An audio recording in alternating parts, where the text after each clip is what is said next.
Well, the Aeneid is an epic poem, which basically means it's long and serious, and in the ancient world it means it's in the metre called hexameter, and that metre is the metre of Homer's poems, the Iliad and the Odyssey. What is it to be an epic? Well, an epic usually tells a big and serious plot, and the Aeneid is obviously a big and serious plot. From the point of view of Romans, it's the biggest plot of all. It's the story of their country and how it started as a refugee community and became a kind of world-dominating culture. And that's a pretty big story from an ancient point of view. Homer is an important model for Virgil's Aeneid. Homer is the greatest epic poet of the Greeks. The two great stories, the Iliad, the story of the sack of Troy. Of course, you may have seen the movie Troy, in which this is depicted, and the Odyssey, the great story of Odysseus coming home.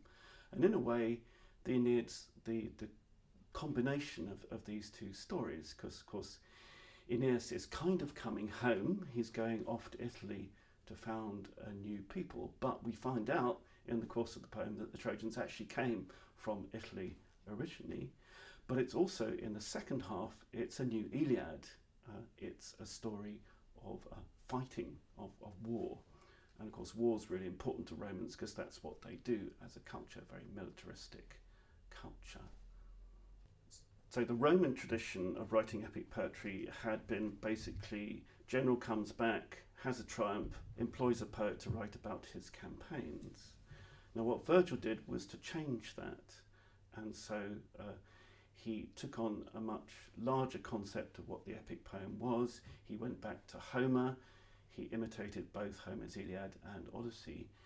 But he also incorporated some of that traditional Roman idea that the victorious general gets his poem. So Augustus's 3 appearances in the poem are, in a sense, that kind of thing, especially in Book 8, on the shield of Aeneas, when we have the story of the Battle of Actium. That's precisely the sort of thing that a normal Roman general would have wanted in his epic poem.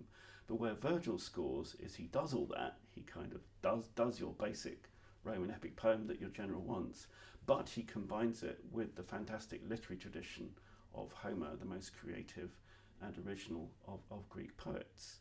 And people generally talk about Virgil renewing Roman epic, that Roman epic had got to a bit of a dead end, if you like. Perhaps most famously, Cicero wrote a poem about his own consulship, which is fortunately lost.